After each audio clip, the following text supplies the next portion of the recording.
ആവേശകരമായ ക്രൈസ്തവ സമർപ്പിത ജീവിത സാക്ഷ്യങ്ങളെ വിവരിച്ചുകൊണ്ട് ഗുഡ്നസ് TV ഒരുക്കുന്ന സ്നേഹം സഹനം സന്യാസം എന്ന മനോഹരമായ സംവാദവേദിയിലേക്ക് ഏവർക്കും ഹൃദ്യമായ സ്വാഗതം.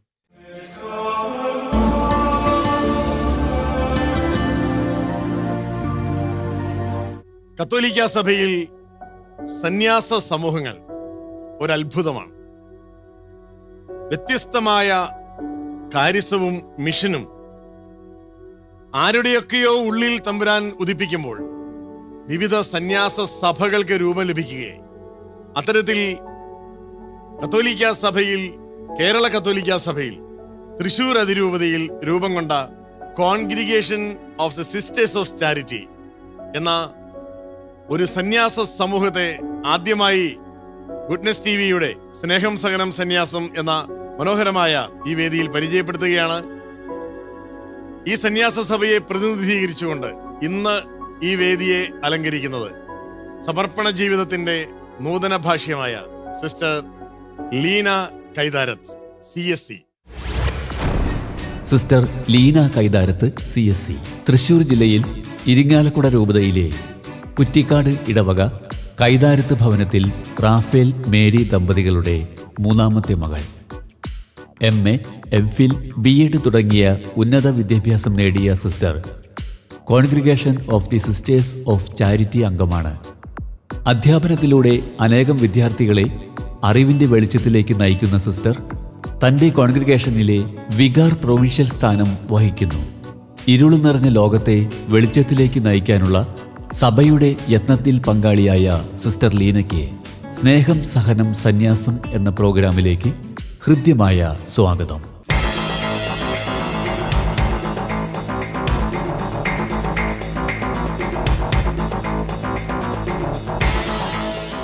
മനുഷ്യനെ മനുഷ്യനായി തിരിച്ചറിയുന്നിടത്താണ് അവൻ ദൈവമായി മാറുന്നത്.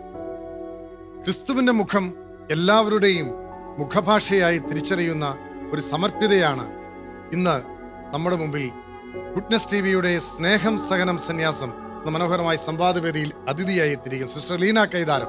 ഉത്തർപ്രദേശിലെ ബിജ്നോർ ഡയസിസിൽ മനോഹരമായ വിദ്യാദാന ശുശ്രൂഷ ചെയ്യുന്ന സിസ്റ്റർ ഇന്ന് നമ്മോടൊപ്പം ചേരുകയാണ്. CSC സന്യാസിനി സമൂഹത്തിന്റെ വിശേഷങ്ങളും സമർപ്പിത വഴികളുടെ ഏറ്റവും മനോഹരമായ ജീവിത സാക്ഷ്യവുമായി സ്വാഗതം ചെയ്യാൻ ഒരിക്കൽ കൂടി സിസ്റ്റർ ലീന ഇരുന്നുകൊണ്ട് സംസാരിക്കും.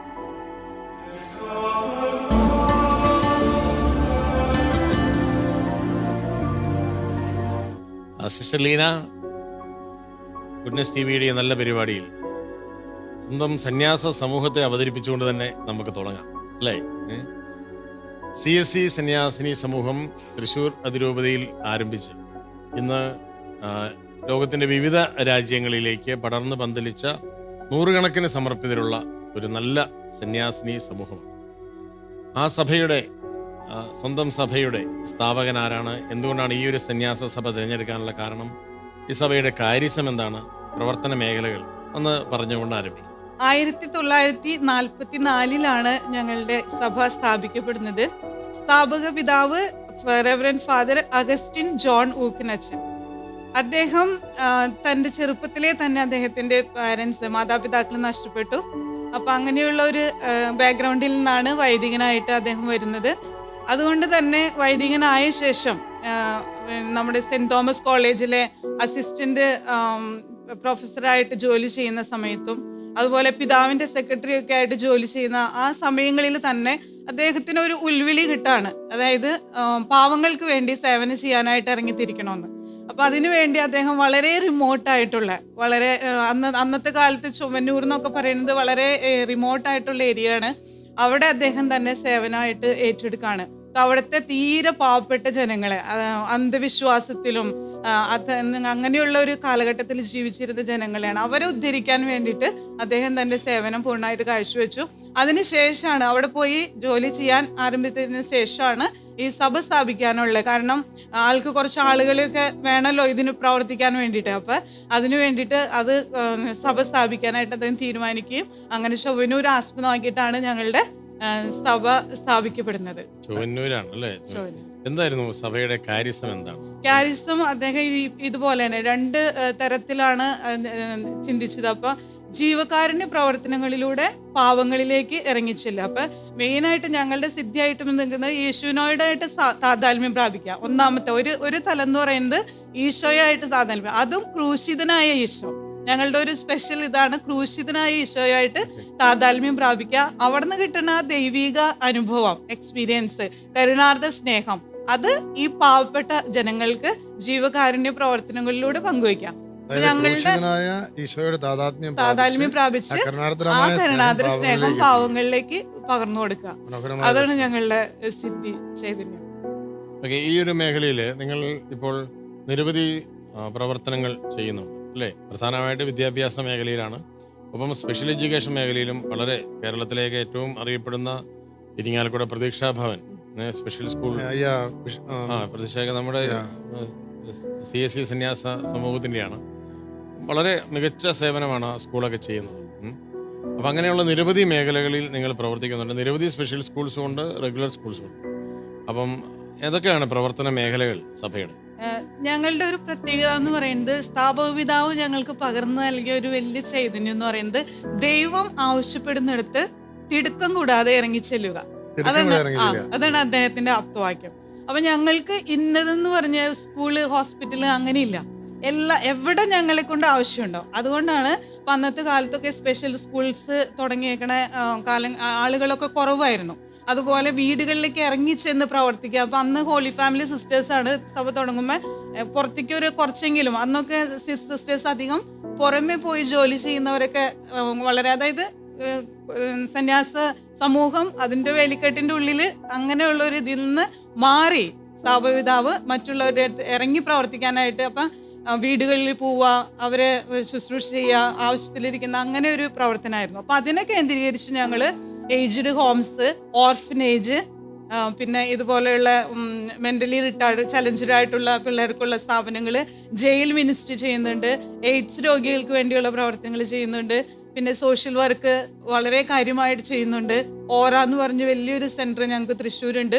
അതില് ഓറ എന്ന് പറഞ്ഞൊരു നല്ല സോഷ്യൽ വർക്ക് ഏജൻസി, അത് നമ്മൾ സ്വന്തമായിട്ട് തുടങ്ങിയ ഒരു സിസ്റ്റർ അതിന്റെ നേതൃത്വം നൽകി.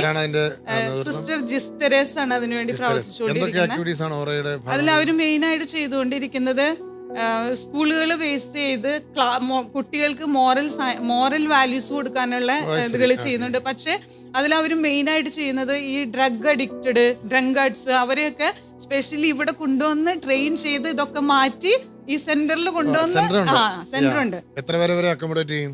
അവര് ഒരു 25-30 പിള്ളേരെയൊക്കെ കുട്ടികളുടെ കാറ്റഗറിയില് കുട്ടികളെയാണ് അവര് കോൺസെൻട്രേറ്റ് ചെയ്യണത്. അവരെ കൊണ്ടുവന്ന് അവിടെ ചെയ്ത് വളരെ വ്യത്യാസം വന്ന് ചിരിച്ചു പോകുന്നുണ്ട് കുട്ടികളെ. അങ്ങനെ മലയാളികളെ മാത്രമേ ചെയ്യുന്നുള്ളൂ ഇതുവരെ, അങ്ങനെ പുറത്തുനിന്നുള്ളവരെ നമ്മൾക്ക് വന്നിട്ടില്ല. മലയാളികളെ ചെയ്തു. അല്ല, എന്നോട് ഇങ്ങനെ പലരും ചോദിക്കുന്നുണ്ട്. കാരണം ഇപ്പോഴത്തെ ഒരു സാഹചര്യത്തിൽ തീർച്ചയായിട്ടും ചെയ്യാൻ തയ്യാറാണ്. ഞാൻ ഡൽഹിയിലാണ് വർക്ക് ചെയ്യുന്നത്. അപ്പൊ അത്തരത്തിലുള്ള ഒത്തിരി പേരൻസ്, കുട്ടികൾ അഡിക്റ്റഡ് ആയിട്ടുള്ള കുട്ടികളാണ്, ഡ്രഗ്, പിന്നെ അതുപോലെ തന്നെ മൊബൈൽ അഡിക്ഷൻ, ഒത്തിരിയേറെ രീതിയിൽ ഇതെല്ലാം ട്രീറ്റ് ചെയ്യുന്നുണ്ട് എല്ലാ തരത്തിലും. അങ്ങനെ പിന്നെ നല്ലൊരു ഇൻഫർമേഷനും കൂടിയാണ് അല്ലേ പ്രേക്ഷകർക്ക്? നല്ലൊരു ഇൻഫർമേഷൻ. സെന്റർ എവിടെയാണത്? അത് തൃശ്ശൂർ തന്നെയാണ്, തൊട്ടടുത്ത് ചിറ്റിശ്ശേരി എന്ന് പറഞ്ഞ സ്ഥലത്താണ്. ചിറ്റിശ്ശേരി പള്ളിയുടെ അടുത്താണ് ഇവരുടെ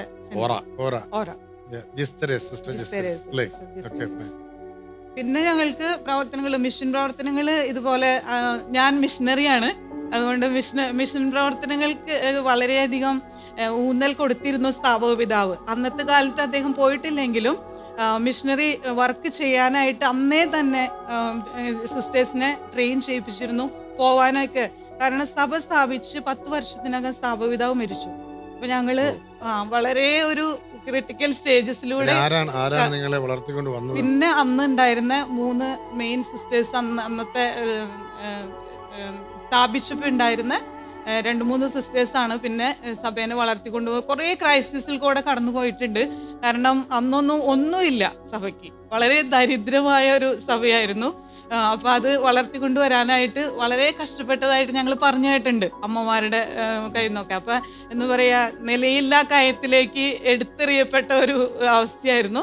പക്ഷെ സ്ഥാപിതാവ് ഞങ്ങളോട് പറഞ്ഞിട്ടുണ്ടായിരുന്നു, ഞാൻ മോളിൽ നിന്ന് അനുഗ്രഹങ്ങൾ വർഷിക്കാൻ, നിങ്ങൾ ഒന്നുകൊണ്ടും പേടിക്കണ്ട, മുന്നോട്ട് ധൈര്യമായിട്ട് പൊക്കോളാൻ. സിസ്റ്ററിന്റെ ഇപ്പോഴത്തെ പ്രവർത്തന മേഖലകളെ കുറിച്ച്, ഇപ്പോൾ UP-യിലാണ്, ബിജനൂർ ഡയസിസിലാണ് വർക്ക് ചെയ്യുന്നത് പറഞ്ഞു. അപ്പൊ ഏത് സ്കൂളാണ്, അവിടെ എങ്ങനെയാണ് അതിന്റെ ഒരു സാഹചര്യം ഒന്ന് വരിക?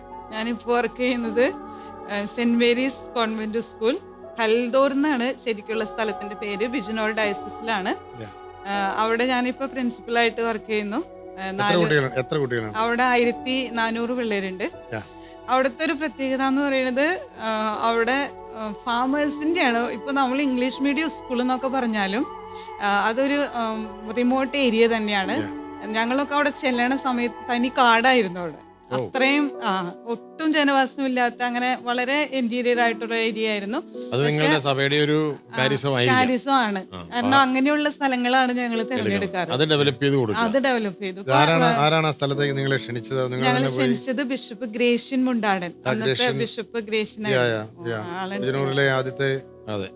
അത് അവിടെ നിന്ന് മാത്രമല്ല, ഞങ്ങളുടെ ഒരുവിധം സ്കൂളുകളുള്ള എല്ലാ സ്ഥലത്തും ഇങ്ങനെ വളരെ റിമോട്ടായിട്ടുള്ള ഏരിയകളിലാണ് ഞങ്ങള് ഇപ്പൊ വളരെയധികം വളർന്ന് ഡെവലപ്പ് ചെയ്തുകൊണ്ടിരിക്കുന്നു. പക്ഷെ ഇപ്പോഴായാൽ പോലും നമ്മളൊക്കെ ഇവിടുത്തെ വിദ്യാഭ്യാസം വെച്ച് നോക്കുമ്പോഴേ ഭയങ്കര ചേഞ്ചാണ് അവിടെ.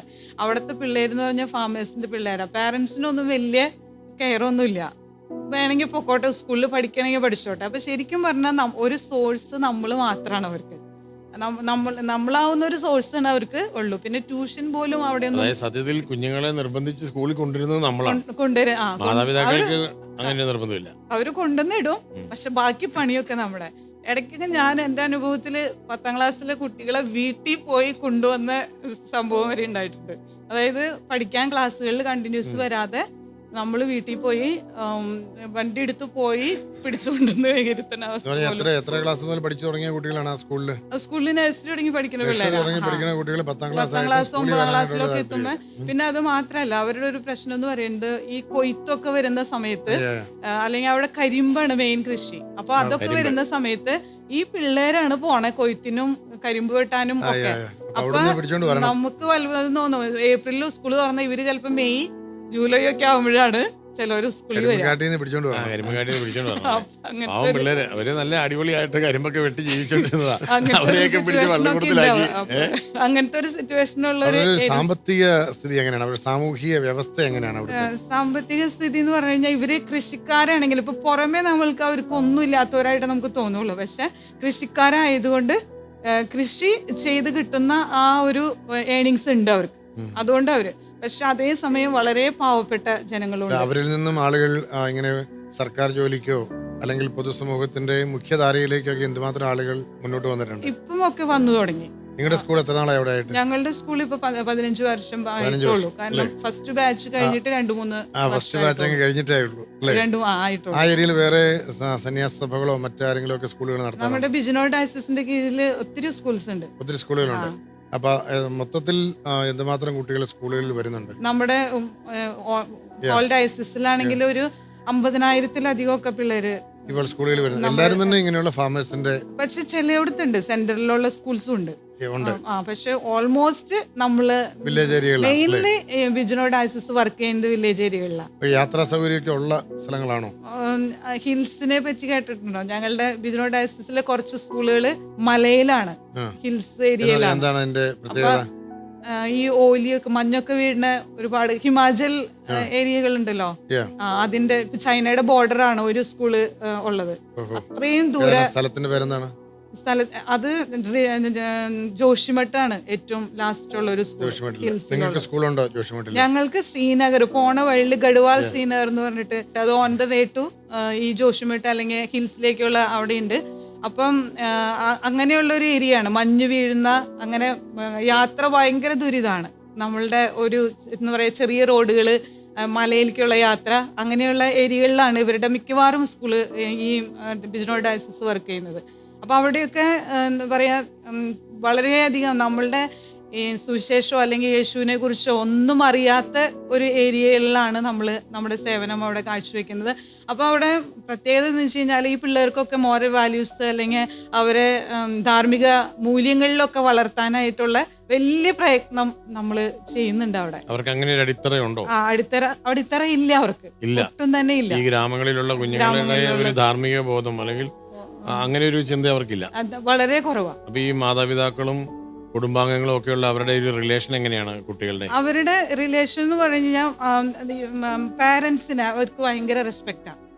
ആ ഒരു ഇതിലൊക്കെ അവർ വളർന്നിട്ടുണ്ട്. മാതാപിതാക്കളോട് ആദരവാണ്. അവരെ ധിക്കരിക്കുന്ന പരിപാടി അങ്ങനെയില്ല. പിന്നെ ഇപ്പൊ സ്കൂളിലൊക്കെ കൊണ്ടുവിട ഗ്രാൻഡ് പാരന്റ്സാ. പാരന്റ്സ് ഒക്കെ ജോലിക്കാരെ അല്ലെങ്കിൽ അവർ പോവാണെങ്കിൽ ഗ്രാൻഡ്പാരന്റ്സുമായിട്ടൊക്കെ ഉള്ള നല്ല ബന്ധം നിലനിൽക്കുന്ന ഒരു സാമൂഹിക അവസ്ഥയാണ് ആണല്ലേ?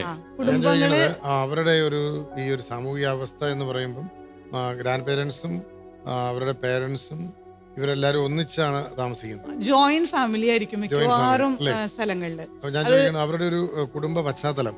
അപ്പം ഗ്രാമം ആണ് എന്ന് പറഞ്ഞു, വില്ലേജ് ആണ്, മലമുകളിലാണ്. അപ്പൊ വീടുകളൊക്കെ എങ്ങനെയാണ്, എന്തുകൊണ്ടൊക്കെയാ വീടുകളൊക്കെ ഉണ്ടാക്കുക? അവിടെ വീടുകൾ ഉണ്ടാക്കുക നമ്മുടെ സാധാരണ ഇവിടത്തെ പോലെ വലിയ കോൺക്രീറ്റ് ബിൽഡിങ്ങുകളോ അങ്ങനെയൊന്നും അവിടെ ഇല്ല. വില്ലേജുകളിലെ ബിൽഡിങ്ങുകൾ കണ്ടു കഴിഞ്ഞാൽ ഞാൻ എക്സാമ്പിള് വിഷ്വൽസ് കാണിച്ചു തരാം. അപ്പോൾ വളരെ നോർമലായിട്ട് നമ്മുടെ ഇവിടുത്തെയൊക്കെ വേണമെങ്കിൽ പറയാം പശുവിൻ്റെ തൊഴുത്തൊക്കെ പോലെയുള്ളവർ അതുപോലെ സെറ്റപ്പിലാണ് അവർ വീടുകൾ ഉണ്ടാക്കുക. അപ്പോൾ ഇപ്പോൾ ജോയിന്റ് ഫാമിലി ആണെങ്കിൽ ഇങ്ങനെ മുറികൾ മുകളിലേക്കൊന്നുമല്ല, ഇങ്ങനെ മുറികൾ സെപ്പറേറ്റ് എൻട്രി, വീടുകളിന് ഓരോ ഡിഫറെന്റ് ഡോറ് അങ്ങനെ വെച്ചിട്ടാണ് അവര് വീടുകൾ ഇവർക്ക് ഈ തൊഴുത്ത് പശു വളർത്തൽ അവര് പശു അവരുടെ കുടുംബത്തിന്റെ അംഗാണ്. അപ്പൊ പശു കൂടെ ഉണ്ടാവും, ഒരു മുറി പശുവിനായിരിക്കും. ചെന്ന് കയറുമ്പോ തന്നെ നമ്മള് കാണാൻ പശുവിന്റെ തൊഴുത്താണ്. അത് മിക്ക സ്ഥലങ്ങളും പഞ്ചാബില് ഞങ്ങൾ വർക്ക് ചെയ്യുന്നുണ്ട്. എല്ലായിടത്തും ഈ ഒരു സെറ്റപ്പ് വളരെ പശുവിന് വീടിന്റെ ഒരു സംസ്കാരത്തിന്റെ ഭാഗമാണ്. അപ്പൊ ഈ പശു കൂടാതെ ഏതൊക്കെയാണ് അവരുടെ കൃഷിയുടെ? പിന്നെ അവരുടെ മെയിൻ കൃഷി, ഞങ്ങളുടെ അവിടെ മെയിൻ കൃഷി കരിമ്പ്, പിന്നെ ഗോതമ്പ്, നെല്ല്. ശർക്കര ഉണ്ടാക്കുന്ന കമ്പനികൾ തൊട്ടടുത്ത് ഞങ്ങളുടെ ഉണ്ട്. ഈ കരിമ്പ് ഉള്ളത് കൊണ്ട് കുഞ്ഞുങ്ങളുടെയൊക്കെ വീടുകളിൽ പലതും ഇത്തരത്തിലുള്ള കൃഷി സ്ഥലങ്ങളാണ്. മിക്കവാറും ഒരു 90% ഫാമേഴ്സ്. അതായത് ഹിമാചൽ പ്രദേശിന്റെ ഭാഗമാണ് അല്ലേ? അപ്പം ഹിമാലയം എന്ന് പറയുന്ന വലിയ ലോകം തന്നെ ശ്രദ്ധിച്ചിട്ടുള്ളൊരു മലയാണ്. ഇടയ്ക്കിടയ്ക്ക് മഞ്ഞ് വീഴ്ചകളൊക്കെ ഉണ്ടാകാറുണ്ട് അല്ലേ? അപ്പം അങ്ങനെയുള്ള എന്തെങ്കിലും ഒരു അനുഭവമുണ്ട്? ഈ ക്ലൈമറ്റിക് കണ്ടീഷൻ എങ്ങനെയാണ് നമ്മുടെ ഈ ഒരു സാമൂഹ്യ സേവന മേഖലകളെയും നമ്മുടെ അധ്യാപനത്തെയും ഒക്കെ ബാധിക്കുക? ഞങ്ങൾ ഒരു പ്രാവശ്യം ഇതുപോലെ കുട്ടികളെ കൊണ്ട് ഈ മഞ്ഞുമലയിൽ സ്കൂളിലെ പിള്ളേരെ കൊണ്ട് കാണാൻ വേണ്ടിയിട്ട് പോയിരുന്നു. ഞങ്ങൾക്ക് അവിടെ എത്താൻ പോലും സാധിച്ചില്ല. കാരണം വഴിയിൽ ഇവിടെ നിന്ന് തുടങ്ങിയവർ നമുക്ക് ചിന്തിക്കാൻ പോലും പറ്റില്ല. അത്രയും അതായത് ഈ പോകുന്ന സ്ഥലത്തേക്കുള്ള വഴി മുഴുവനും മഞ്ഞ് വീണ് ബ്ലോക്കാണ്. അപ്പോൾ അവിടെ അവർ ചങ്ങലയിട്ടിട്ട് ഈ ജവാന്മാർ സോൾജേഴ്സ് അവരാണ് ഈ ചങ്ങലയിട്ടുള്ള വണ്ടി, അങ്ങനത്തെ വണ്ടികളിലാണ് പിന്നെയുള്ള യാത്രകൾ. പിന്നെ നല്ല വണ്ടിയുടെ ഇത് ചങ്ങല ഘടിപ്പിച്ചേക്കാണ് രണ്ട് വശത്തും. അപ്പൊ അത് മഞ്ഞിൽ ഉറച്ചു നിൽക്കും, താഴത്തേക്ക് വീഴാത്ത തരത്തിലുള്ള വണ്ടികളുണ്ട് അവിടെ. അത് അറേഞ്ച് ചെയ്തിട്ടാണ് അവർ പോവുക അങ്ങനെയുള്ള ഇടത്തേക്ക്. അപ്പൊ അത്രയും മഞ്ഞ് നിറഞ്ഞു കിടക്കുന്ന സ്ഥലങ്ങളിൽ ഈ ഞങ്ങളുടെ ലാസ്റ്റുള്ള ആ ഒരു കോൺവെന്റ് എന്ന് പറയുന്നത് അത്രയും അടുത്താണ് ഈ മഞ്ഞുമലകളുടെ. അപ്പൊ ആ മഞ്ഞുള്ള സമയത്തൊക്കെ അവിടെ സ്കൂളൊക്കെ അടച്ചിടും, അവിടെ പഠനമൊന്നും ഉണ്ടാവില്ല. ബദ്രിനാഥൊക്കെ കേട്ടിട്ടുണ്ടാവുമല്ലോ അല്ലെ? അതിന്റെ ഒക്കെ തൊട്ടടുത്ത് അവിടുന്ന് ഒരു ½ ദൂരം ഉള്ളൂ ബദ്രിനാഥ് എന്ന് പറയുന്ന സ്ഥലത്തേക്ക്. അപ്പൊ ഒക്ടോബർ കഴിഞ്ഞ് കഴിഞ്ഞാൽ അവിടെ അടച്ചിടും. അവിടെ പിന്നെ ജനവാസം കുറവായിരിക്കും. അതുപോലെ സ്കൂളുകളും പിള്ളേർക്ക് മെയ് ജൂണ് അങ്ങനെയുള്ള കാലഘട്ടങ്ങളിലാണ് സ്കൂളുകൾ നടത്തുക. ഈ ഡിസംബർ തുടങ്ങി കഴിഞ്ഞാൽ നവംബർ തുടങ്ങി സ്കൂളൊക്കെ അടച്ചിടും. പിന്നെ ഫെബ്രുവരിയിൽ തുറക്കുള്ളൂ. മഞ്ഞ് വീഴ്ചകൾ ഉണ്ടാകാറുണ്ട് അല്ലേ? അതൊരു ആളുകൾ എങ്ങനെയാ അതിനെ കാണുന്നത്? അപ്പൊ ഈ ആളുകൾക്ക് അതിനുള്ള കലാമിറ്റീസ് ഒക്കെ ഉണ്ടാകാറുണ്ടോ? അങ്ങനെ വീടുകൾക്ക് നഷ്ടമുണ്ടാവുക, ആളുകൾക്ക് അതിനുള്ള സെറ്റപ്പ് ഒക്കെ ഉണ്ട്. കാരണം അവരുടെ വീടുകള് ഇങ്ങനെ മഞ്ഞ് വീണ് കഴിഞ്ഞാൽ താഴേക്ക് പോകുന്ന വിധത്തിലുള്ള വീടുകളാണ് അവിടെ. പിന്നെ പരമാവധി മരം കൊണ്ടാണ് അവര് പണിയ വീട്. ഈ മഞ്ഞുവീഴ്ചയൊക്കെ ഉള്ള സ്ഥലങ്ങളിൽ മരം കൊണ്ടാണ് വീട്, ജനൽ അങ്ങനെ ഇതെല്ലാം മരം കൊണ്ട് അവർ പണിയ. അടിയിലും മരമായിരിക്കും ഇട്ടേക്കണേ. നിങ്ങള് നേരത്തെ പറഞ്ഞല്ലോ നിങ്ങളുടെ ഒരു ഈ അധ്യാപനത്തിൻ്റെ ഭാഗമായിട്ട് തന്നെ മറ്റൊരു കാര്യം ചോദിക്കുകയാണ്. നമ്മുടെ മാനസിക വെല്ലുവിളി നേരിടുന്ന ആളുകളെ കുറിച്ച് പറഞ്ഞു പരിചരിക്കുന്ന ഒത്തിരിയേറെ സെന്റർ. എത്ര സെന്റേഴ്സ് ഉണ്ട് നിങ്ങൾക്ക്? അങ്ങനെ ഞങ്ങൾക്ക് മിഷനിൽ ഞങ്ങൾക്ക് 2 സെന്റേഴ്സ് ഉണ്ട്. എവിടെയൊക്കെയാണ്? ഒരെണ്ണം മഞ്ച്രിയാൽ എന്ന് പറഞ്ഞിട്ട് തെലങ്കാന AP സൈഡില്, ഒരെണ്ണം ഗാസിയാബാദിൽ ഞങ്ങൾ വളരെ മനോഹരമായിട്ട് വർക്ക് ചെയ്യുന്നുണ്ട്. കാരണം അവിടെ മെന്റലി ചലഞ്ചഡ് ആയിട്ടുള്ള കുട്ടികളെ സ്ട്രോങ് ആയിട്ടുള്ള ഒരു സിറ്റിസൺ ആയിട്ട് വളർത്തിയെടുക്കാൻ അവർ വളരെ നന്നായി ചെയ്യുന്നുണ്ട്. കാരണം വൊക്കേഷണൽ ട്രെയിനിങ് ഉണ്ട് അവിടെ. അപ്പൊ അവർക്ക് തിരി ഉണ്ടാക്കല്, ബാഗ് ഉണ്ടാക്കല്. സ്കൂളിന്റെ പ്രിൻസിപ്പൽ ആരാണ്? സിസ്റ്റർ സജിത.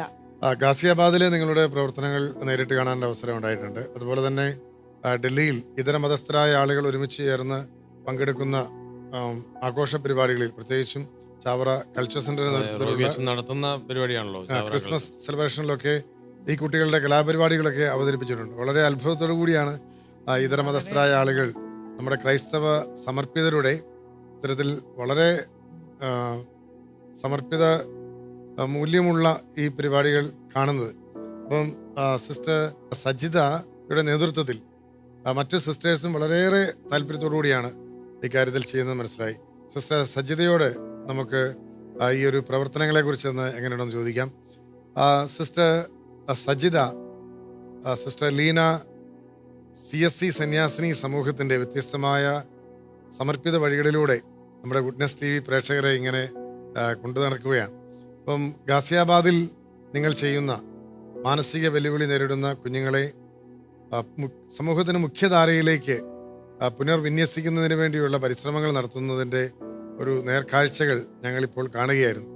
അപ്പോൾ എത്ര വർഷമായി അവിടെ ഈ ഒരു പ്രവർത്തനം നിങ്ങൾ ആരംഭിച്ചിട്ട്?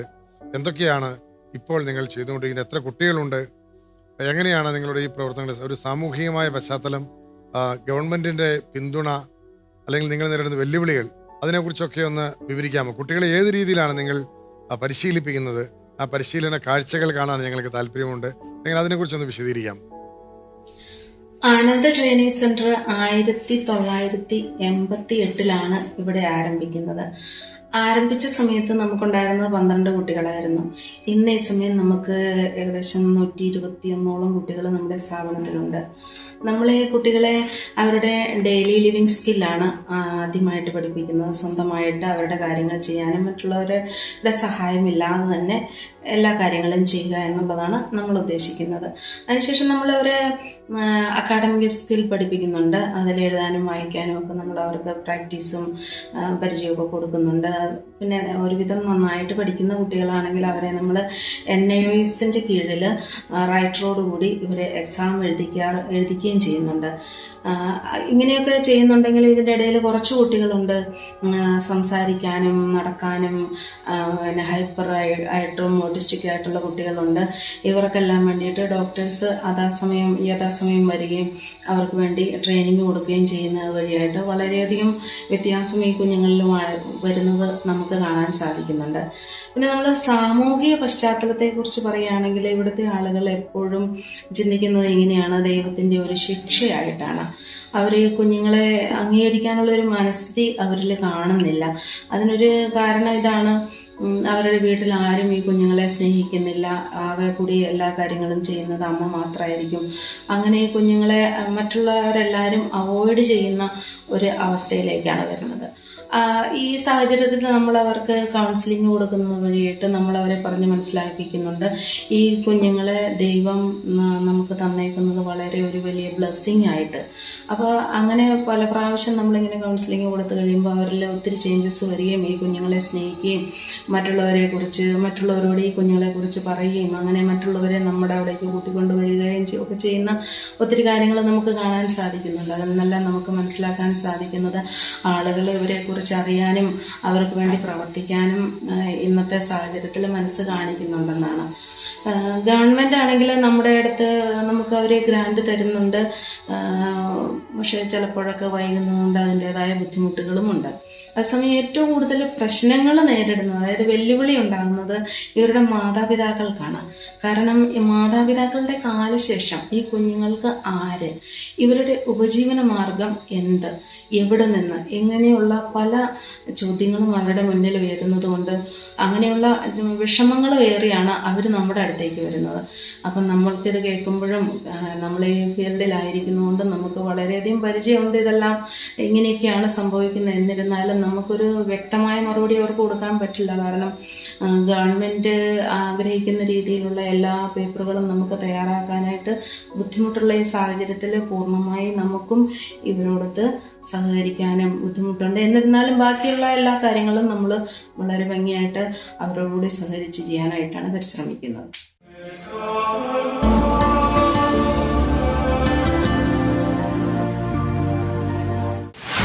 ഇപ്പോഴത്തെ കാലഘട്ടത്തിൽ കുറച്ചും കൂടിയും ബുദ്ധിമുട്ടായിക്കൊണ്ടിരിക്കുകയാണ് നമ്മളുടെ അവിടുത്തെ പ്രവർത്തനങ്ങൾ. പലപ്പോഴും പല ഗ്രൂപ്പുകളും വന്ന് നമ്മൾ ചെയ്യുന്ന കൊച്ചു കൊച്ചു കാര്യങ്ങൾ മതി. ഇപ്പം യൂണിഫോം ഇടുന്നതിനെ പറ്റിയുള്ള സംസാരങ്ങൾ വരും. എല്ലാവർക്കും ഒരുപോലെ അംഗീകാരം കൊടുത്ത് അവരെ വളർത്തുന്ന ഒരു സിറ്റുവേഷനാണ് സ്കൂളിലുള്ളത്. പക്ഷെ ചിലപ്പോഴൊക്കെ നമുക്കതിന് വിരുദ്ധമായിട്ടുള്ള ഒരു ഗ്രൂപ്പ് നമുക്കെതിരായിട്ട് പ്രവർത്തിക്കുകയും വെറുതെ ഒരു ആവശ്യമില്ലാതെ പ്രശ്നങ്ങൾ ഉണ്ടാക്കുന്ന ഒരു അവസ്ഥയിലൊക്കെ ഇപ്പോൾ വന്നുകൊണ്ടിരിക്കുന്നുണ്ട് ഈ കാലഘട്ടത്തിൽ. എന്തെങ്കിലും കാര്യങ്ങളും സിറ്റുവേഷൻസും ഒക്കെ വരുമ്പോൾ നിങ്ങളുടെ സ്വന്തം നാട്ടിലേക്ക് തിരിച്ചു പൊക്കോ എന്നുള്ള ഒരു ധ്വനി അവരുടെ ചിലപ്പോഴുള്ള പ്രവർത്തനങ്ങളിൽ കാണുന്നുണ്ട്. നിങ്ങളുടെ അറിവും കഴിവും ഒക്കെ ഞങ്ങളുടെ മക്കൾക്ക് കൊടുത്തോളൂ, നിങ്ങൾ തിരിച്ചു പോയിക്കോളൂ. വീടുകളിൽ നിന്നാണ് വരുന്നത്. വീട്ടിലുണ്ടാകുന്ന തിന്മകളും നന്മകളും ഉണ്ട് വീട്ടിൽ. അതിൽ നമ്മൾ തിന്മ പോയിട്ട് നമ്മുടെ ഒരു അപ്പൻ്റെ കുറ്റം അമ്മയുടെ കുറ്റം നമ്മൾ ലോകത്തിൽ മീഡിയയിൽ വിളിച്ചു പറയില്ല. നമ്മൾ പറയാൻ നല്ല ഗുണങ്ങൾ മാത്രമാണ്. അതുപോലെ സന്യാസത്തിലും നന്മയുണ്ട് തിന്മയുണ്ട്, പല തരത്തിലുള്ള വ്യക്തികളുണ്ട്. പക്ഷെ ഒരു ചെറിയ തെറ്റ് എവിടെയെങ്കിലും കണ്ടാൽ മീഡിയ അല്ലെങ്കിൽ മറ്റുള്ളവർ അത് ഭയങ്കരമായിട്ട് പർവ്വതീകരിച്ച് കാണിക്കുന്നത് പോലെ തോന്നുന്നു.